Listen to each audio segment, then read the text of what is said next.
They told him no one would buy them.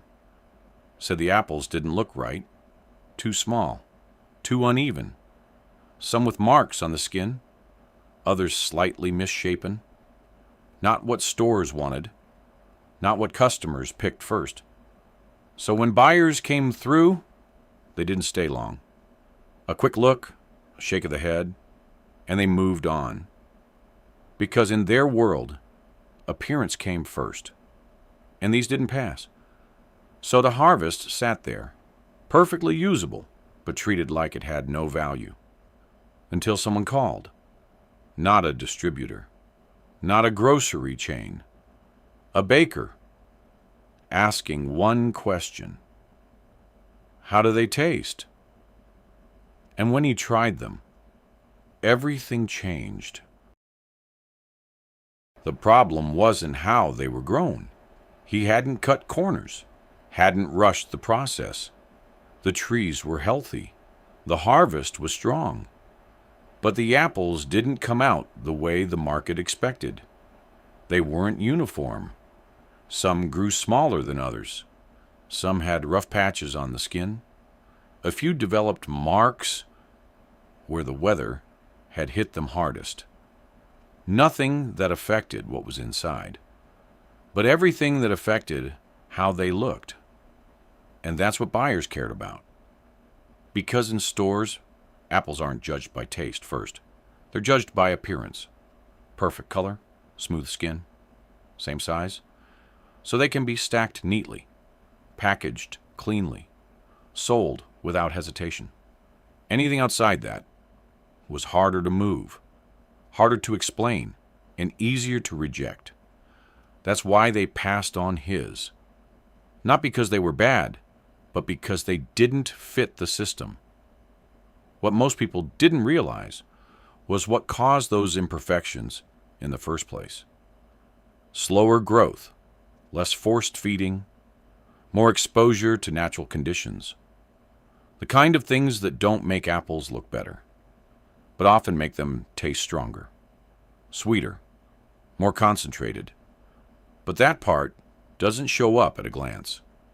And in a market that decides in seconds, that's all it took to label them as not worth it.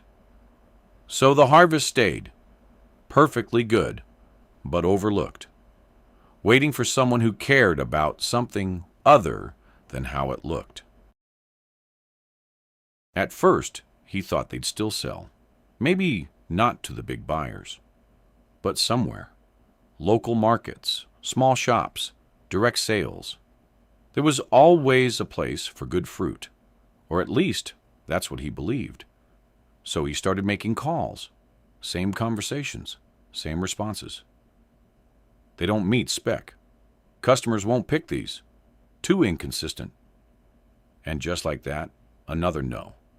He tried smaller outlets, independent stores, even roadside vendors. But the answer didn't change. Because once something looks off, people assume everything about it is. And apples don't wait. Every day matters. The longer they sit, the less they're worth.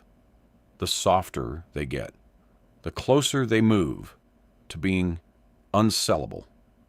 And standing there, looking at crates that should have been gone already, it started to feel like a loss.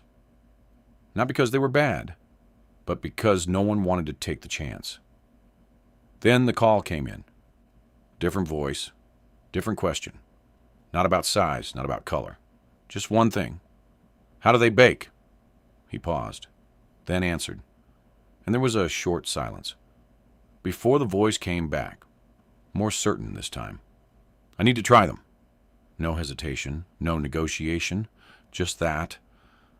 And for the first time, it didn't feel like he was trying to sell something. It felt like someone had been looking for it. The baker didn't take long to show up. No long inspection, no checklist. Just a quick walk through the rows, eyes moving differently than the others had. He picked one of the apples first, turned it in his hand. Not perfectly smooth. A little uneven. The kind most people would put back without thinking.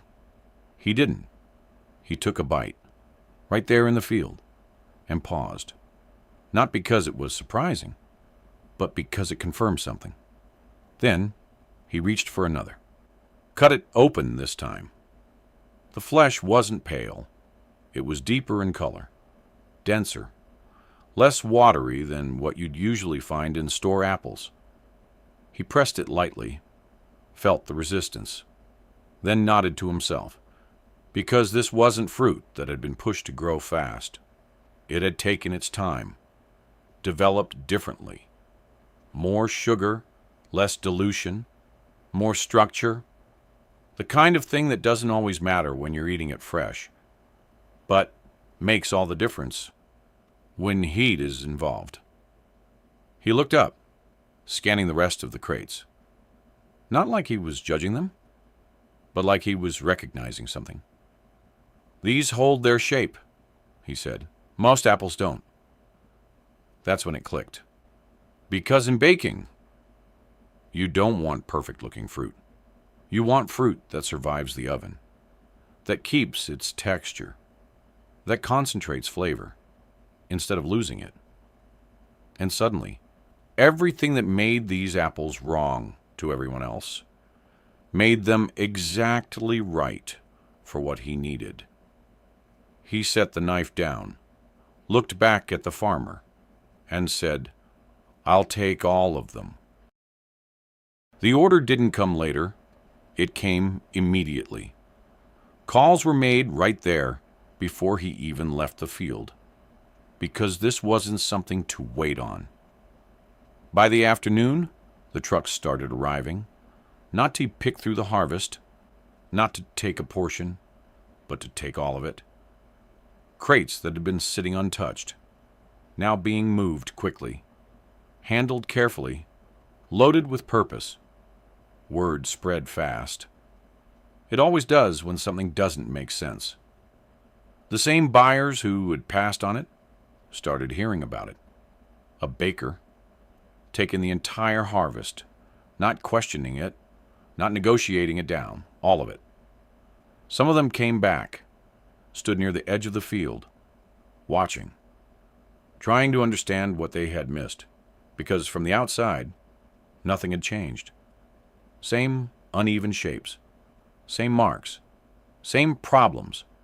But now, those same apples were being treated differently, picked up with care, sorted with attention, valued. One of the buyers stepped closer, picked one up, turned it in his hand, like he hadn't seen it properly the first time. "What's different about these?" The farmer didn't explain it, didn't go into detail. He just said, "They weren't rushed." That was enough. And standing there, watching something they had all dismissed, being taken without hesitation, there was only one thing left to understand. The apples hadn't been the problem. The standard was. After that, the apples didn't sit in the field anymore. They didn't get passed over at a glance, didn't get labeled before anyone gave them a chance. But nothing about them had changed. Not how they grew, not how they looked, and not how they were harvested.